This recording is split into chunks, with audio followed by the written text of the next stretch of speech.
Meus irmãos, abramos a palavra de Deus no Salmo 32. Nós temos exposto a Escritura e estamos dando continuidade à série de exposições no livro de Salmos, depois de ter terminado a série em Êxodo. E devemos lembrar que estamos também expondo os Salmos nas quartas-feiras. Então nós vamos de maneira intercalada também no domingo. E nós gostaríamos, por algumas razões, às vezes vamos inverter a ordem dos salmos, como já fizemos uma vez, mais uma vez faremos aqui. Nós pulamos o Salmo 31, que deveremos analisar na quarta-feira, se Deus quiser, mas vamos expor hoje o Salmo 32. Então, abra a sua Bíblia no Salmo de número 32, e nós vamos ler esse texto que é conhecido nosso, tanto o texto como o seu contexto histórico, presumido. Diz assim a palavra de Deus, Salmo de número 32. Bem-aventurado aquele cuja iniquidade é perdoada, cujo pecado é coberto. Bem-aventurado o homem a quem o Senhor não atribui iniquidade e em cujo espírito não há dolo. Enquanto calei os meus pecados, envelheceram os meus ossos, pelos meus constantes gemidos todo o dia, porque a tua mão pesava dia e noite sobre mim, e o meu vigor se tornou em sequidão de estio. Confessei-te o meu pecado, e a minha iniquidade não mais ocultei. Disse, confessarei ao Senhor as minhas transgressões, e tu perdoaste a iniquidade do meu pecado. Sendo assim, todo homem piedoso te fará súplicas em tempo de poder encontrar-te. Com efeito, quando transbordarem muitas águas, não o atingirão. Tu és o meu esconderijo. Tu me preservas da tribulação e me cercas de alegres cantos de livramento. Instruir-te-ei e te ensinarei o caminho que deves seguir. E sob as minhas vistas te darei conselho. Não sejais como o cavalo ou a mula, sem entendimento, os quais com freios e cabrestos são dominados. De outra sorte não te obedecem. Muito sofrimento terá de curtir o ímpio. Mas o que confia no Senhor, a misericórdia o assistirá. Alegrai-vos no Senhor e regozijai-vos, ó justos. Exultai, vós todos que sois retos de coração. Amém. O presbítero Isaías já orou pela mensagem. Meus irmãos, a palavra de Deus diz, muitos de nós conhecem, o texto de Provérbios 28, 13, em que a palavra de Deus diz que o que encobre as suas transgressões jamais prosperará. Jamais prosperará. O que encobre as suas transgressões não progride, não consegue crescer, não consegue avançar na sua vida espiritual.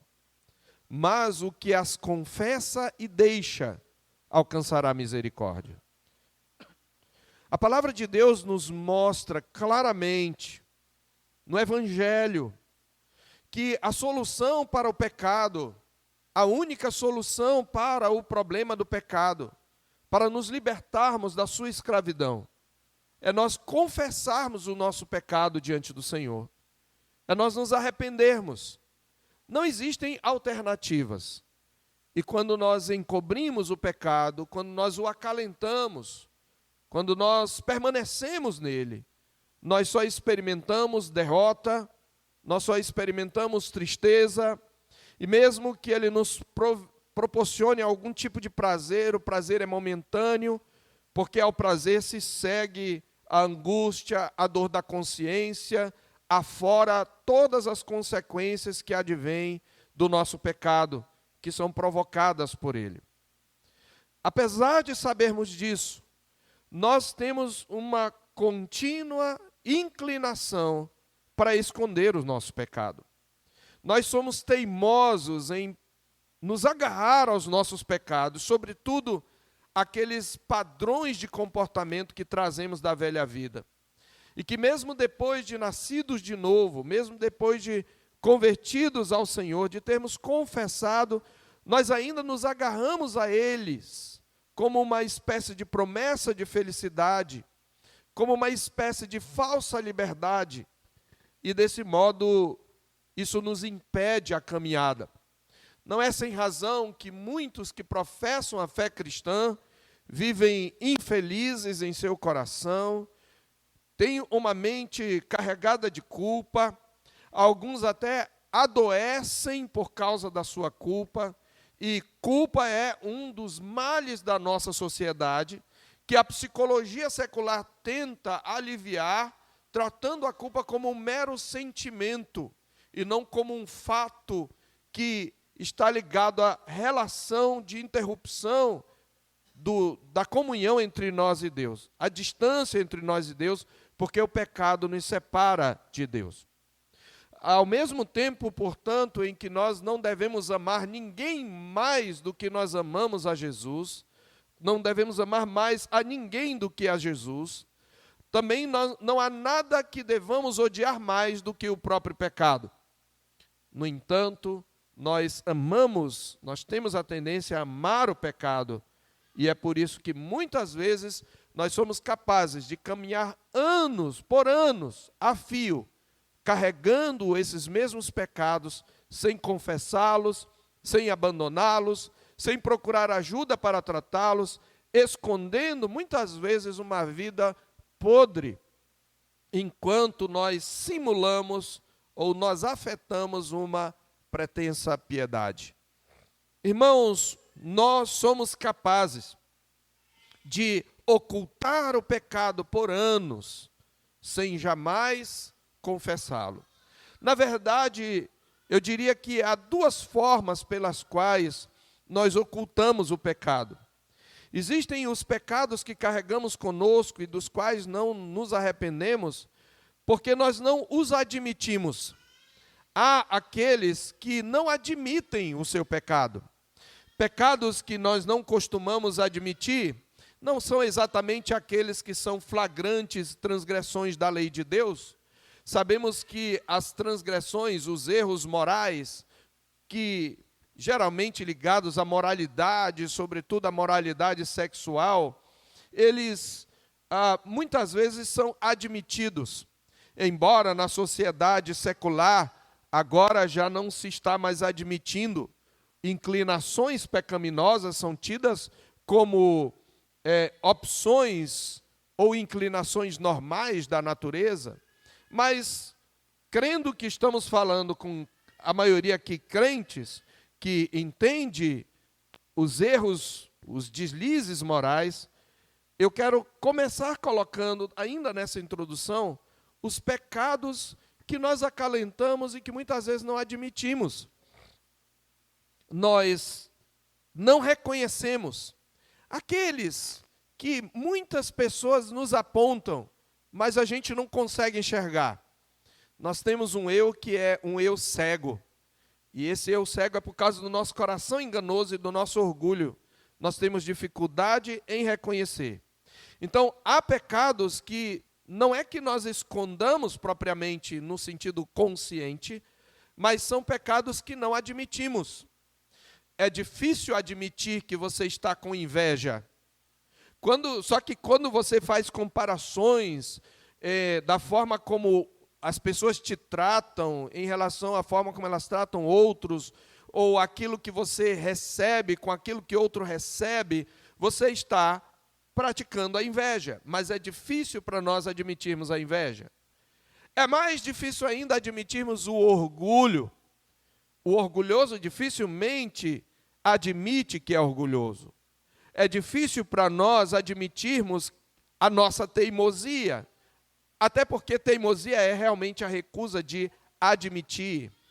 Muitas vezes nós precisamos de ajuda e recusamos ajuda. Nós dizemos não precisamos, por causa do nosso orgulho, mas a gente não admite que é orgulho. Na verdade, é porque a gente diz que não quer dar trabalho. Então, nós temos uma forma de carregar o nosso pecado e, de certa maneira, ocultá-lo, deixando de admitir o nosso erro, deixando de admitir o nosso pecado. Mas existem pecados também que, no fundo, nós admitimos na nossa consciência, mas nos recusamos a confessar, porque o temor de homens é maior do que o temor de Deus, porque o medo das consequências é maior do que o desejo de agradar a Deus. É possível, por isso, mesmo admitindo a gravidade de um pecado, nós os escondermos por anos a fio. E nós fazemos isto de várias maneiras. Como a nossa consciência nos acusa, ela é um tribunal, nós muitas vezes usamos vários artifícios para fazer calar a consciência. Uma delas é a racionalização. A gente racionaliza o pecado. Por exemplo, você pode admitir que guarda uma mágoa contra alguém. Você pode, de um lado, esconder essa mágoa, carregar mágoa por anos. Você pode entrar por essa igreja e cultuar ao Senhor com o coração cheio de mágoa. E você racionaliza dizendo, não, eu vou lá cultuar a Deus, eu não vou olhar para o homem, eu vou olhar para Deus. Mas você está olhando para o homem, porque quando você olha para aquela pessoa contra quem você tem mágoa, o seu estômago remexe. E você se ilude racionalizando, achando que você está adorando a Deus, e, na verdade, a sua adoração fede diante de Deus por causa da sua ira guardada, não tratada, não confessada, não conciliada. E você pode andar por anos a fio assim, um desigrejado dentro da igreja. Você se isola, vem para o culto, cultua, foge de todo mundo, ou foge das pessoas com quem você está magoado, e assim você vai escondendo o seu pecado e racionalizando, dizendo, não, eu vou para a igreja para adorar a Deus, esquecendo de que é impossível dizer que você ama a Deus a quem não vê, quando você não ama o seu irmão a quem você vê. E você é capaz, se esse for o seu caso, de estar ouvindo isso e dizer, pastor está jogando carapuça para mim, ou, poxa vida, o pastor está com raiva de mim. Não estou com raiva de você, eu estou aplicando o texto bíblico, porque eu não sei quem você é, eu não conheço o coração. E é possível a gente carregar mágoas por ano sem perceber. Mas pode ser que o seu caso seja outro. Você usa da transferência de culpas. Você é uma pessoa irascível, iracunda, vive armando, como que se diz? Tocando fogo no circo. Você vive muitas vezes brigando, vociferando, com seu marido, ou com sua esposa, ou com seus filhos, ou com os amigos. Você se zanga fácil, mas você, mesmo admitindo que está irado, você transfere a culpa. A culpa é dos políticos, a culpa é da sua esposa, a culpa é do seu marido, a culpa é dos seus filhos, a culpa é da TPM, e assim você transfere a culpa, e essa é uma forma de esconder, escamotear o seu pecado. Mas você pode ainda cometer pecados que você sabe que são errados, que são pecado de fato. Você não tem como transferir a culpa, então você pode também tentar aliviar a consciência com um falso arrependimento. E o que é o falso arrependimento? Você peca, você chora até ficar azul, dizendo que você não gostaria de fazer aquilo, mas você volta a fazer. Você volta a olhar a pornografia, você volta a fazer coisas erradas, a se prostituir, você volta a praticar a imoralidade, você volta a mentir, aí você chora de novo, mas você jamais abandona o pecado. Falso arrependimento. Você pode também, para tentar aliviar a sua consciência, que é um tribunal que o acusa, praticar a compensação. Para compensar esse meu pecado, então eu vou, de alguma maneira, praticar boas obras em outras áreas, para contrabalançar o meu pecado. Todas essas são formas de calar o seu pecado. Todas essas são formas de abafar o seu pecado, mas nenhuma delas resolve o problema do pecado. Nenhuma delas substitui a confissão sincera e o abandono crente do pecado, o abandono. O nosso pecado nos apanhará em algum momento. Ele cobrará o seu preço. Moisés disse isso para os membros da meia tribo, da tribo de Rúben, aqui em Números 32, e eu faço minhas as suas palavras para essas tribos, os filhos de Rúben, os filhos de Gade, e eles vieram até o povo de Israel, vieram até Moisés, porque eles queriam ficar do lado de cá da terra habitar na Transjordânia, do lado de cá do Jordão, como se fosse do lado de fora da terra prometida. Eles gostaram dali, e aí o povo disse: vocês querem se rebelar, vocês não querem ser do mesmo povo. Eles disseram: não, a gente não vai abandonar vocês, nós vamos guerrear. E quando a gente guerrear, a gente deixa as mulheres e as crianças aqui desse lado, a gente atravessa o Jordão, guerreia com vocês, e só depois de todo mundo conquistar a terra, a gente volta. E Moisés, então, lá em Números 32, ele diz: olha, se vocês realmente querem cumprir, fazer isto, e vocês de fato cumprirem a promessa de guerrear, vocês podem voltar para a terra e habitar nela. Mas diz o verso 23, porém, se não fizerdes assim, eis que pecastes contra o Senhor, e sabei que o vosso pecado vos há de achar. O nosso pecado sempre nos acha, por meio das suas consequências, por meio do castigo divino mesmo, por meio da descoberta, porque há um momento que a gente não consegue enganar todo mundo. Disse que você consegue enganar a todos por algum tempo, a todos por algum tempo, a alguns por muito tempo, mas não consegue enganar a todos o tempo todo.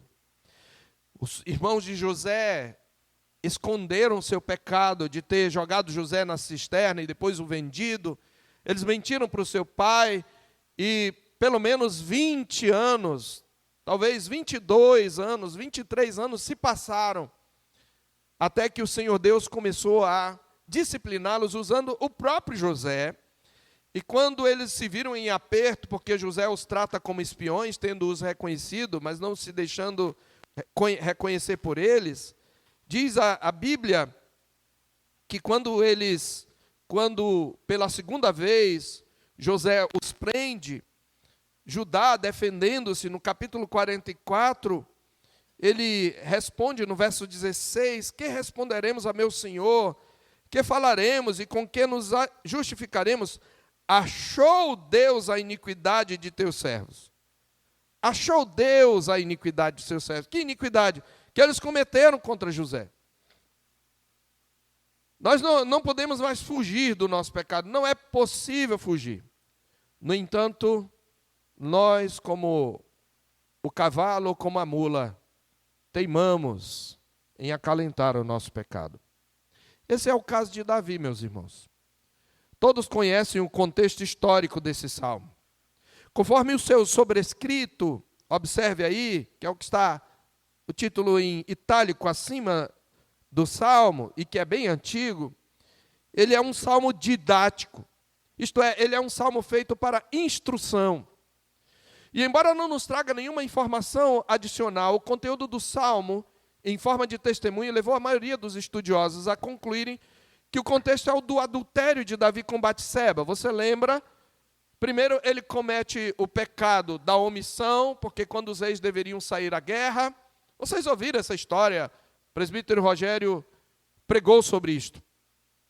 Os reis deveriam sair à guerra e ele ficou lá no seu palácio, desocupado, e mente desocupada, como diz o ditado, é a oficina do diabo. E aí, do alto do andar do seu palácio, do terraço, ele olhou para o outro lado, dava para ver por cima, por causa da altura, e ele viu uma mulher tomando banho, e ele contemplou sua nudez, ele a cobiçou, e aí veio todo o trajeto do pecado, que vocês também viram nessa mensagem que eu mencionei. Primeiro ele a cobiçou, depois ele a tomou, ele consumou o ato, depois ele procurou esconder o ato, tentando levar Urias a se deitar com sua mulher no tempo de guerra, mas Urias se recusou, disse: a arca do Senhor está lá, sem abrigo, e eu vou para casa deitar com a minha mulher. Não, eu vou deitar aqui. Deu bebida para Urias, para ver se bêbado ele ia para casa, mas ele não foi, porque a mulher mandou dizer que estava grávida, para dizer que o filho seria de Urias, mas Urias se recusou mesmo bêbado, e não voltou, e então ele devolveu Urias com uma carta a Joabe, nas mãos do próprio Urias, pelas mãos do próprio Urias, dizendo: olha, coloca Urias na linha de frente da batalha, e depois manda todo mundo recuar e deixe-o sozinho. E detalhe, Urias era um dos 30 soldados mais valentes do exército de Israel. E eles fizeram essa emboscada, e Joabe fez o que Davi ordenou, e Urias morreu. E Davi então é confrontado por Natã, e como fruto e testemunho do seu pecado. Mas qual é a questão aqui? É que Davi não apenas pecou, ele tentou esconder por um tempo o seu pecado, por cerca de 1 ano. É o tempo que ele se deita com a mulher, talvez daí a 1 mês ela descobre que está grávida, começa a sentir os sintomas, e aí até ele chamar Urias, e Urias ficar lá alguns dias, e depois ele vai e morre, o menino acaba nascendo, são 9 meses para nascer, e o menino já com algum tempo, então entre 1 e 2 anos ele escondeu o seu pecado. Ele conseguiu esconder. E esse salmo, exatamente, o Salmo 51, é a confissão de Davi, mas esse Salmo 32 é o testemunho de Davi do processo entre o pecado e a confissão. E é por isso que eu intitulo esse salmo com a frase, ou com a advertência que ele faz no verso 9: não sejais como o cavalo ou a mula. Porque é essa a nossa tendência. Qual é a ideia do cavalo ou a mula? A mula, quando empaca, precisa de chicote, por causa da sua teimosia, ela demora para entender. O cavalo, quando acelera, precisa de freio, de cabresto, porque ele é bruto. E nós, como seres humanos, pecadores, temos essa tendência a sermos como o cavalo ou a mula. E muitas vezes nós precisamos do chicote de Deus, nós precisamos do freio de Deus, nós precisamos da dor, nós precisamos do sofrimento, nós precisamos da angústia, para que nós entendamos a gravidade do nosso pecado. E foi isso que aconteceu com Davi. Então, é esse o contexto, e a partir de uma análise do conteúdo desse salmo, nós podemos dar a ele uma dupla classificação. Ele é um salmo sapiencial, mas ele é também um salmo do gênero penitencial. Gênero penitencial é aquele gênero em que o salmista confessa o seu pecado, embora aqui não é exatamente a confissão de Davi, mas é a lembrança, né? Ele está dizendo, ele disse, confessei-te o meu pecado, ele está falando em retrovisão. Então, ele começa o salmo, observe aí, com uma afirmação, um princípio de caráter geral. E essa afirmação de caráter geral é a principal lição da experiência que ele vai testemunhar nos versos seguintes. Qual é a declaração? Bem-aventurado aquele cuja iniquidade é perdoada e cujo pecado é coberto. Bem-aventurado o homem a quem o Senhor não atribui iniquidade e em cujo espírito não há dolo. Essa é a principal lição. O tema geral é o perdão dos pecados. Então ele começa exaltando as bênçãos de ser perdoado por Deus. Então ele compartilha nos versos seguintes, no verso 3 ao 5, como ele sofreu pela culpa que carregava, até reconhecer seu pecado, confessá-lo e ser perdoado. É aí que ele faz uma oração penitencial retrospectiva, isto é, quando já ocorreu todo o processo do sofrimento, reconhecido por Davi como resultado do juízo divino, da confissão do pecado e do perdão de Deus. E, em seguida, após o processo de disciplina, arrependimento e perdão, Davi medita sobre a sua experiência nos versos 3 a 5. Então ele começa exaltando a bem-aventurança de ser perdoado. Por quê? Porque o perdão nos coloca de novo em comunhão com Deus. Que a maior bênção para a vida de um homem é a comunhão com o seu Deus. Mas não é possível ter comunhão se eu abrigo no meu coração o pecado. Porque Deus não pode aceitar, Ele não convive com o pecado, Ele é santo. Então Davi aqui, ele mostra a eterna, a alegre bem-aventurança do perdão dos pecados. Depois ele mostra como foi o processo de culpa, ocultação, arrependimento, confissão e perdão. E ele compartilha isso nos versos 3 a 5.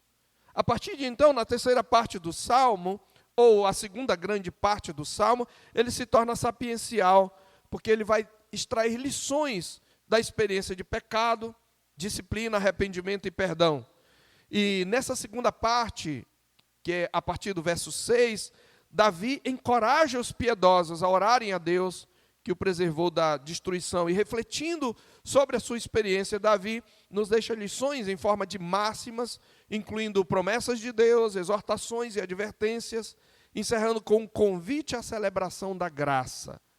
Então, depois de ter passado pela disciplina, Davi quer compartilhar sua experiência com os pecadores faltos de senso, que são como o cavalo e a mula. Esse salmo é um salmo em que Davi está usando a sua experiência, irmãos, para que eu e você não caiamos no mesmo pecado, na mesma teimosia, na mesma dureza de coração, na mesma obstinação.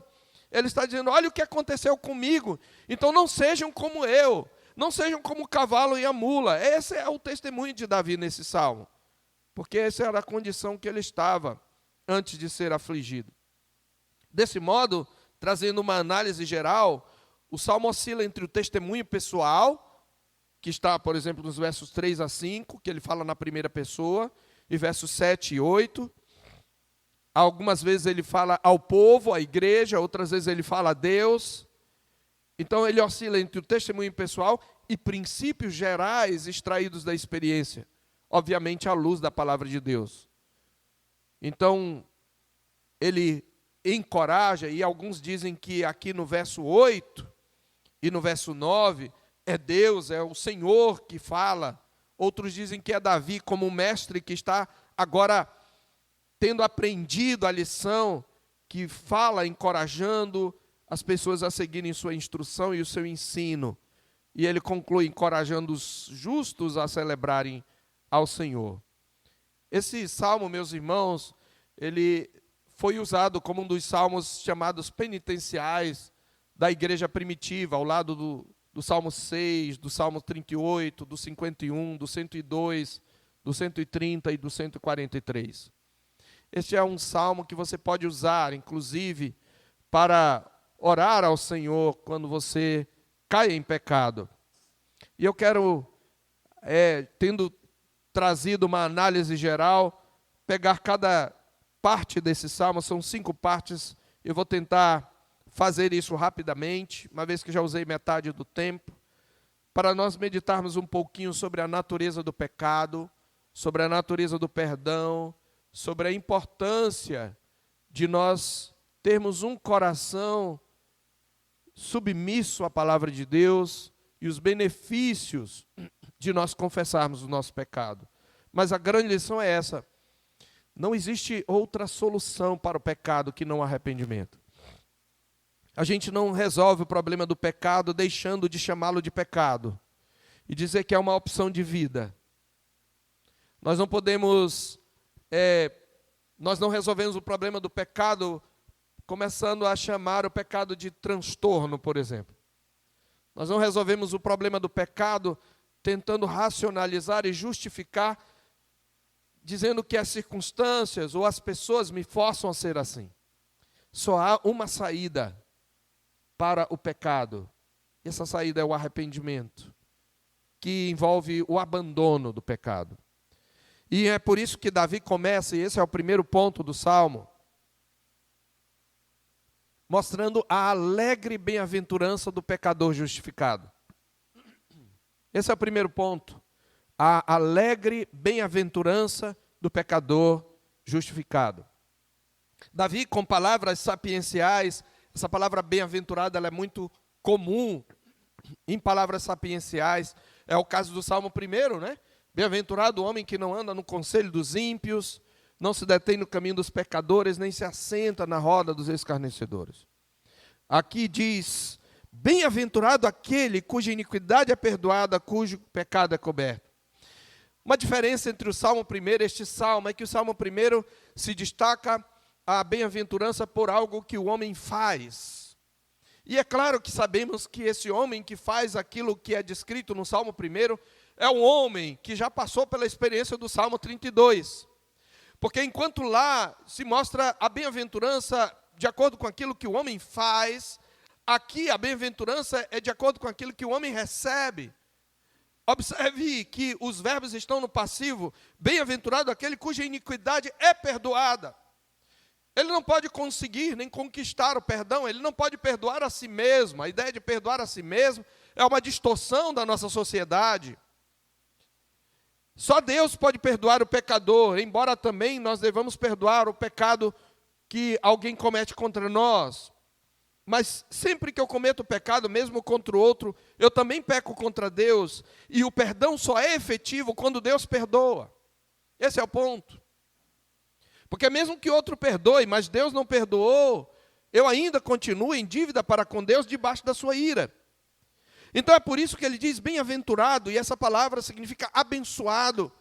Essa palavra significa feliz, essa palavra significa alguém sobre quem o Senhor fala o bem. Vocês ouviram isso num sermão do presbítero Davi. Bem-aventurado é alguém sobre quem Deus fala bem, de quem Deus fala bem, ou a quem Deus anuncia o bem. É alguém que é abençoado, que está debaixo da bênção do Senhor, da comunhão com Ele e de tudo aquilo que resulta desse estado de comunhão com Deus. E Davi está dizendo, bem-aventurado, como é abençoado aquele que é gratuitamente justificado e perdoado. E assim Davi está celebrando a promessa no Salmo 51, verso 15, onde ele também confessa o seu pecado. Lá no Salmo 51, Davi diz no verso 15, abre, Senhor, os meus lábios, e a minha boca manifestará os teus louvores. E aí ele diz, sacrifícios agradáveis a Deus são o coração quebrantado, depois de ele ter o pecado perdoado. Ele está dizendo, bem-aventurado, abençoado, é aquele que foi perdoado por Deus, teve o seu pecado perdoado por Deus.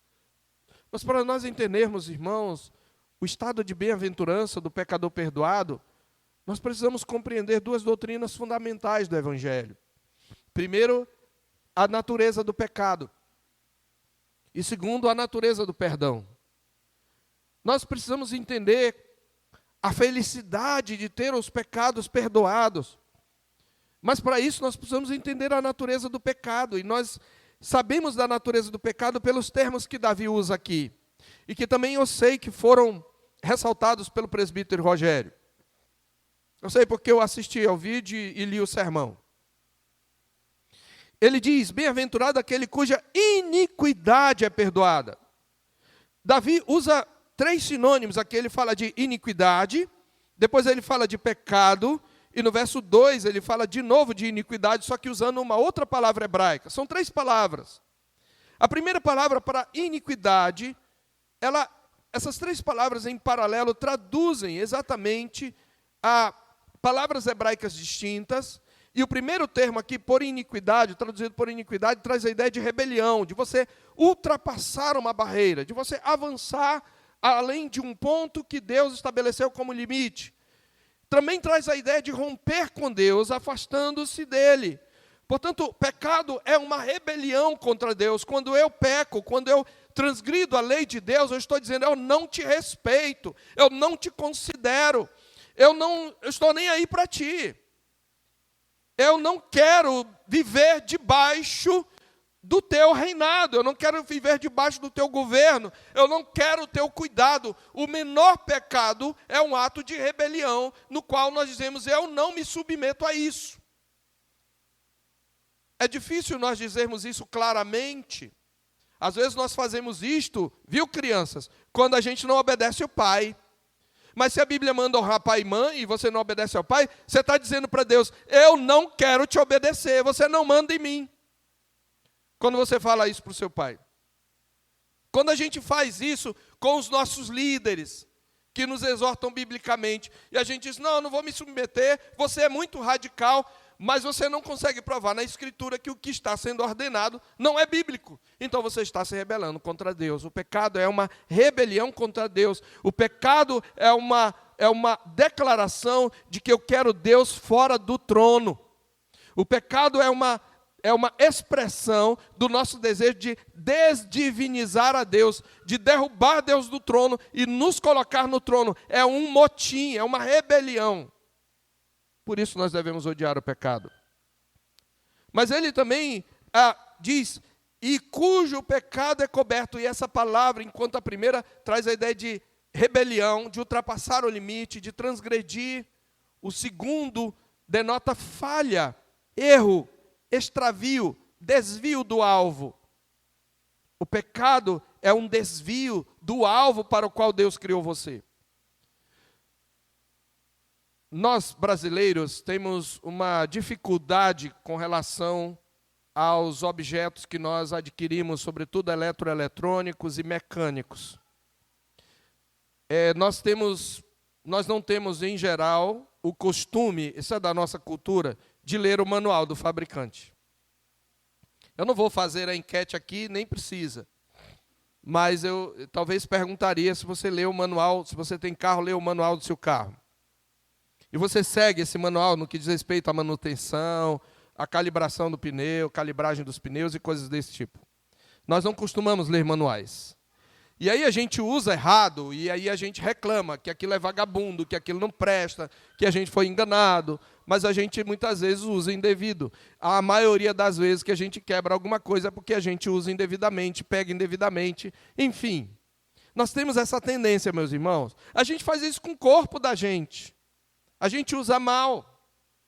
A gente não segue a instrução. Então, pecado é esse ato de você não seguir a instrução, de você se desviar. E quando a gente não segue a instrução, a gente quebra o aparelho. A gente estraga o instrumento, a ferramenta. Então, essa é a ideia aqui de pecado. É um ato pelo qual você te desvia do propósito original para o qual você é criado. E é óbvio que isso vai dar em destruição. Mas o terceiro termo, que é traduzido também por iniquidade, ele traz a ideia também de perversão, de distorção. O pecado é um ato de rebelião contra Deus e sua lei, é uma falha de conduta e caráter, porque eu me desvio, e é uma perversão, é uma distorção, onde eu passo a chamar o mal de bem e o bem de mal. Por isso o pecado precisa ser odiado. Por isso é bem-aventurado aquele que se livra dessa distorção, aquele que se livra dessa rebelião, aquele que se livra desse desvio que vai levá-lo para o abismo. Mas aqui também Davi fala da natureza do perdão. Ele fala, bem-aventurado aquele cuja iniquidade é perdoada. E essa palavra, tem duas palavras aqui que definem o perdão, perdoar e cobrir, cuja iniquidade é perdoada e cujo pecado é coberto. Então, primeiro, a ideia de perdoado aqui traduz um verbo hebraico que traz a ideia de levar embora, de carregar. E o segundo traz a ideia de cobrir, que é claro aí no verbo. Cobrir, especialmente vestindo, como a vestimenta. Embora não seja o mesmo verbo, esse segundo aqui também nos lembra do propiciatório, aquela tampa que cobria a arca, e sobre a qual o sacerdote aspergia o sangue no dia da expiação, porque o pecado demanda uma sentença de morte, e o perdão só é possível porque uma vítima foi morta em substituição ao pecador, e ela serve de cobertura. E esse rito de expiação, cuja figura se subentende aqui também, traz a ideia da figura do mediador que intercede pelos pecadores. Cobrir tinha o seu uso no meio comercial também, no sentido de pagar uma dívida, de cobrir um débito. E, em minha opinião, no entanto, o sentido do termo hebraico traz mais a ideia de vestir. E eu imagino Deus nos vestindo com a justiça de um outro. Essa seria a ideia. No texto de Isaías 61:10, o profeta diz: eu me regozijarei no Senhor, e a minha alma se alegrará no meu Deus, porque Ele me encobriu com vestes de salvação e me envolveu com manto de justiça. Deus é aquele que cobre os nossos pecados, que nos veste, porque o pecado nos deixa nu. Não é aquele que cobre no sentido de esconder. Davi vai usar esse verbo aqui no sentido de esconder quando ele fala de si mesmo, no verso 5, ocultar. Mas aqui a ideia de cobrir a nudez, de vestir daquilo que eu fui despojado por causa do pecado. Deus precisa nos vestir com a sua justiça. Deus precisa encobrir a nossa iniquidade, a nossa nudez que foi exposta pelo pecado. Essa é a ideia. Quando você confessa um pecado, ele vem a descoberto e você fica como nu. Mas, pela sua misericórdia e graça, Deus nos veste. E nós sabemos que a veste é a veste de Cristo. Cristo nos vestiu com a sua justiça. Nós fomos despojados da culpa do pecado e vestidos com a justiça de Cristo. Mas diz também que o pecado então o pecado é levado e o pecado é coberto. A experiência de Davi ainda no período da velha aliança prova que Deus salva e restaura um homem independentemente das suas obras. Ele tão somente precisa confessar os seus pecados e obviamente abandoná-los. E nos versículos seguintes, que o perdão não foi concedido, nós vemos que não foi concedido por quaisquer méritos ou obras do pecador, mas pela sua confissão sincera. E ele diz: Deus não atribui iniquidade. Então, perdoar, Deus leva embora. Quem carregou? A palavra de Deus nos diz, em 1 de Pedro, queridos, no capítulo 2, verso 24, acerca de Jesus, que carregando Ele mesmo em seu corpo sobre o madeiro os nossos pecados, para que nós, mortos para os pecados, vivamos para a justiça, por suas chagas fostes sarados. Foi Jesus que carregou nossos pecados na cruz. E foi o seu sangue que nos cobriu e nos vestiu da justiça da qual nós estávamos despojados por causa do pecado. Então, a bem-aventurança de ser perdoado está também no fato de que é um perdão gratuito, que é um perdão que tem um custo para outro, porque a carga do pecado tem que ser levada, a punição tem que ser dada, mas um outro levou. E ele cobriu a nossa nudez com a sua perfeita justiça. Irmãos, enquanto nós não entendermos quão terrível e hediondo é o menor pecado pela sua natureza, e quão custoso é para Deus o perdão, não daremos o real valor ao perdão de Deus e à sua graça. É por isso que no culto nós sempre celebramos o perdão. Depois do momento de confissão, nós celebramos e nos deleitamos no perdão de Deus. Davi está dizendo como é bem-aventurado. E aí então, em segundo lugar, ele vai mostrar o pecado escondido e a condenação no tribunal da consciência. Aqui, depois de Davi declarar a felicidade de ser perdoado, ele vai dizer qual o processo pelo qual ele chegou a essa experiência. Primeiro, ele escondeu o seu pecado. E enquanto ele escondia o seu pecado, a sua consciência o acusava.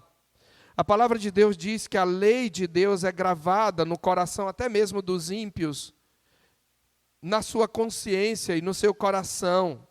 Lá em Romanos, capítulo 2, versículos 14 e 15, o apóstolo Paulo diz: quando, pois, os gentios que não têm lei procedem por natureza de conformidade com a lei, não tendo lei, servem eles de lei para si mesmos. Como? Estes mostram a norma da lei gravada no seu coração, testemunhando-lhes também a consciência e os seus pensamentos mutuamente acusando-se ou defendendo-se. Então, os os gentios, eles têm uma consciência, porém, essa consciência não é redimida. E então, eles muitas vezes sentem culpa com várias motivações distintas, mas pensando nas desvantagens, das consequências, ou do que os outros vão pensar, e não pensando de fato em como aquilo traz ira sobre si e traz o desagrado de Deus, que ele está entristecendo a Deus. Mas Davi é um homem crente, e veja, mesmo um crente consegue esconder o seu pecado, mas a sua consciência vai acusar.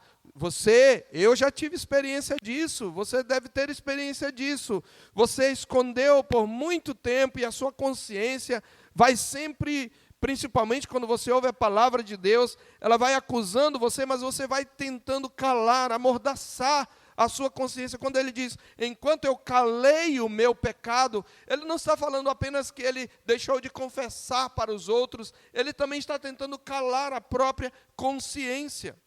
O sentido é de que ele negava-se a confessar o pecado. Meus irmãos, por causa da dureza, então, esse pecado é escondido, mas ele não é escondido impunemente. O tribunal da consciência vai sempre falar, mesmo no ímpio. Quando você tenta justificar uma ação, já é resposta a tua consciência. Você já teve aquela experiência que a pessoa só olhou para você, você fez alguma coisa errada, ou sentiu alguma coisa errada, e a pessoa que te conhece só olhou para você e nem está pensando no que você fez. E você logo, o que é? Não. Você está me olhando assim por quê? Olha, eu fiz isso porque... Aí você se justifica sem nem a pessoa te falar. Porque você está respondendo à voz da sua própria consciência. Só que respondendo pecaminosamente, tentando calar a consciência.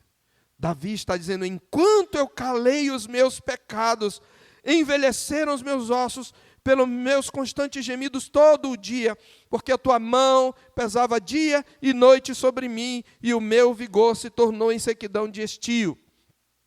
Nós costumamos olhar esses versos, mais prestando atenção no senso do peso do pecado. E não está incorreto, mas eu quero que você olhe por uma outra perspectiva. Por que a consciência dele pesava dia e noite? Porque quando ele estava dizendo a tua mão, é a mão de Deus na sua consciência. Se era o pecado de Batseba, era isso, porque até Natan revelar, até Deus revelar por meio de Natan, estava escondido. Então, a mão de Deus aqui era a mão de Deus fazendo pesar a consciência dele. Mas por que dia e noite? Porque Davi persistia em esconder o pecado. Então eu quero que você olhe também para esse texto, procurando ver que, por causa da dureza natural do nosso coração e do nosso orgulho latente, o pecado pode produzir essa profunda perturbação na mente, inclusive com consequências no corpo, e ainda assim ser acalentado de modo intenso. Você está adoecido, seu corpo está adoecido, e mesmo assim, você prefere manter o seu pecado guardado, amado,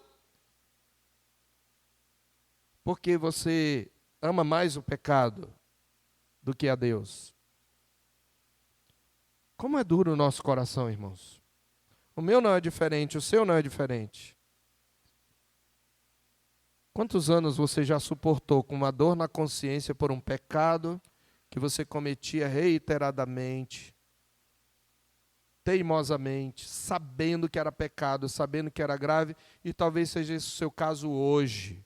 Você esconde um pecado na sua vida. Talvez você até tenha deixado de chamá-lo de pecado. E você esconde isso. E você sente a dor na consciência. E você às vezes tem doenças psicossomáticas e nem sabe ou não quer admitir o porquê. Irmãos, muita depressão, muita ansiedade, muitas dores de cabeça, enxaquecas e distúrbios estomacais, problemas de pele, são fruto de pecado. Não são todas, mas muitas são fruto de pecado. E muito crente vive doente, porque prefere calar o seu pecado, calar a sua consciência, golpeá-la. E ela segue como instrumento de Deus nos acusando. Então, ao tentar encobrir o pecado e fazer calar a consciência, o justo se vê em angústia pela dor nessa consciência, ao perceber que a mão de Deus pesa sobre ele.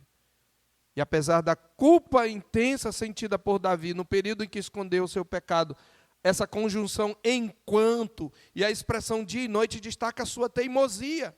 Não ocorre assim conosco, irmãos. Ocultar o pecado por longo tempo, golpeando a nossa própria consciência. Até que Davi confessa o pecado. Então vem no verso 5 a confissão do pecado. Confessei-te o meu pecado. E veja, Davi precisou ser confrontado. Sim, mesmo uma confissão sincera de culpa às vezes vem porque fomos descobertos. Davi foi descoberto. Se ele talvez não tivesse sido confrontado, ele iria prosseguir no seu pecado. Mas ele foi descoberto. A vossa iniquidade vos há de achar. E então ele confessa o pecado a Deus. Confessei-te o meu pecado, e a minha iniquidade não mais ocultei. E disse, confessarei ao Senhor as minhas transgressões, e tu perdoaste a iniquidade do meu pecado. Davi agora, depois de viver como uma mula, como um cavalo, ele compreende que o remédio está em confessar o pecado, pois a saída humana e carnal para cobrir o pecado é encobri-lo, isto é escondê-lo, enquanto a solução divina para cobrir o pecado é perdoá-lo. Como destaca um certo comentarista, quando o homem cobre o pecado, o encobre. Quando Deus cobre o pecado, o perdoa.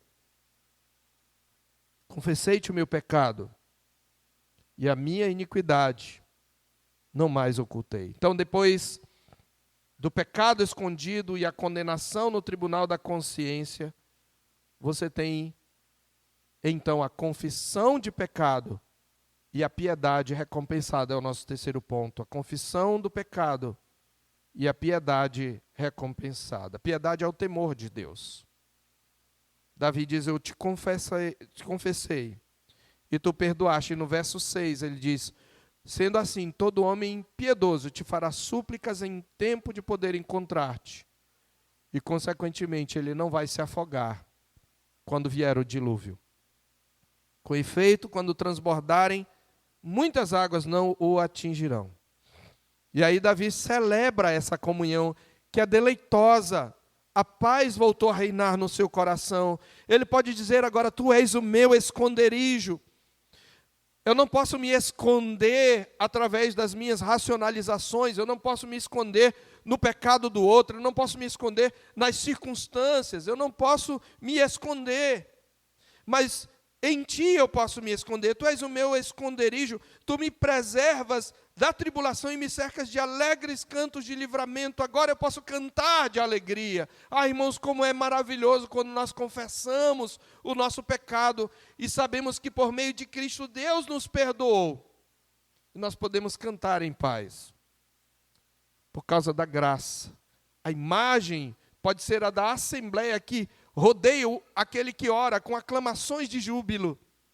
Ele foi restaurado perante a Assembleia, porque ele está dizendo, tu me cercas com alegres cantos. Quem é que canta? A Assembleia canta. Sim, porque a comunidade dos santos é a comunidade da restauração. Ela não é uma comunidade que condena para sempre. Ela não é uma comunidade que continua, que esmaga a cana quebrada, nem apaga a torcida que fumega. Todo aquele que, por mais grave que seja o pecado, se arrepende, ele deve ser acolhido por essa comunidade, que é a comunidade da graça. E ela passa a cantar com ele, pelo livramento recebido.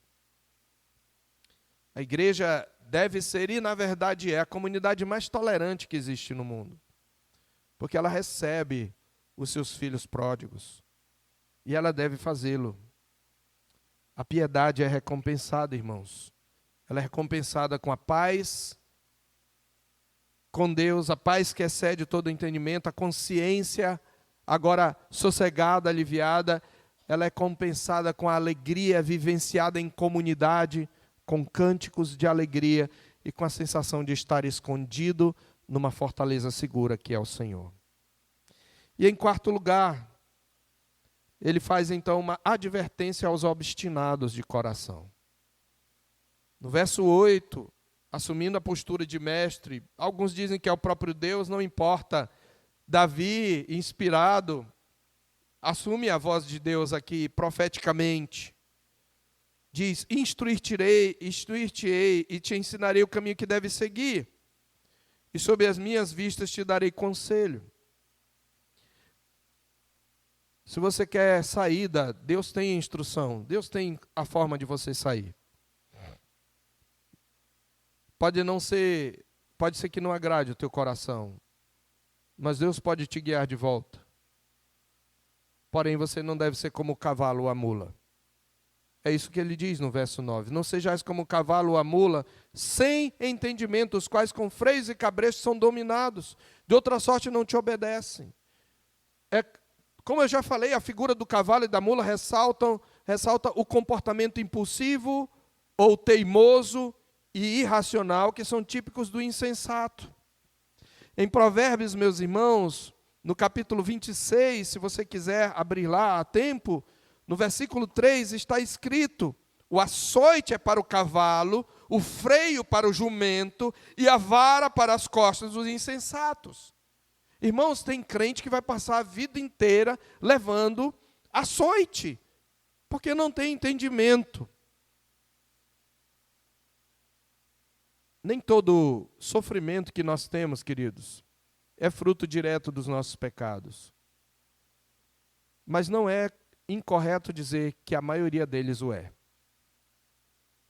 A maioria dos sofrimentos, das angústias que passamos, são fruto do nosso pecado e da nossa teimosia. E é por isso que a palavra de Deus, Davi, através da sua experiência, diz: não sejam como eu, não sejam como o cavalo, o Senhor vai te instruir, mas não seja teimoso, siga o que o Senhor disser. Porque senão você vai sofrer. Por isso no verso 7 ele diz, no verso 10 ele diz que o ímpio, muito sofrimento terá de curtir o ímpio, mas o que confia no Senhor, a misericórdia o assistirá. E ele conclui com um convite aos justos, esse é o quinto e último ponto. E o convite é: alegrai-vos no Senhor, e regozijai-vos, ó justos, exultai, vós todos que sois retos de coração. O pecado, irmãos, ele é a expressão da nossa falta de contentamento em Deus. Por isso nós precisamos aprender a nos alegrar no Senhor e entender que a maior dádiva que temos é a comunhão com Ele. Ele é tudo para nós.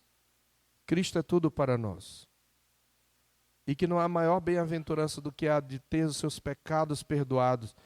De Deus não atribuir iniquidade. A ideia de não atribuir iniquidade é aquela declaração de Deus de que eu estou justificado. Como Deus me perdoa, Ele leva embora os meus pecados. Cristo carregou os meus pecados. Cristo me vestiu com sua justiça. E Cristo me justifica diante de Deus. Mas eu não posso amar tudo isso sem odiar o pecado. Que o Senhor Deus, meus irmãos, nos incite a odiarmos o pecado. E se nós vivemos no pecado, abandonarmos a nossa iniquidade. Não há outra saída, não há outra solução, senão a confissão e o arrependimento. Vamos orar. Senhor Deus, aplica a Tua palavra ao nosso coração. Tu conheces a nossa vida, Tu conheces o meu pecado, Tu conheces os vícios que eu ainda trago em mim, em meu coração, em minha conduta, e Tu conheces os dos meus irmãos. Que a palavra do Senhor, que o Espírito do Senhor possa angustiar e compungir a nossa consciência, até que nós, arrependidos, venhamos a confessar os pecados e abandoná-los, Senhor. e que isso seja uma atividade diária na nossa vida, para que experimentemos a doce comunhão que temos contigo, que podemos ter contigo por meio de Cristo. De sermos revestidos da justiça de Cristo, de sermos cobertos com o seu sangue, de termos o nosso pecado levado embora, porque foi depositado na cruz de Cristo. Ajuda-nos, ó Deus, a lidar com o pecado da única maneira saudável, abandonando-o na dependência do Senhor. É o que nós te pedimos em nome de Jesus, e que a graça do nosso Senhor e Salvador Jesus Cristo, o amor sacrificial de Deus nosso Pai e a comunhão consoladora do Espírito seja conosco e com todo o povo de Deus agora e para sempre. Amém.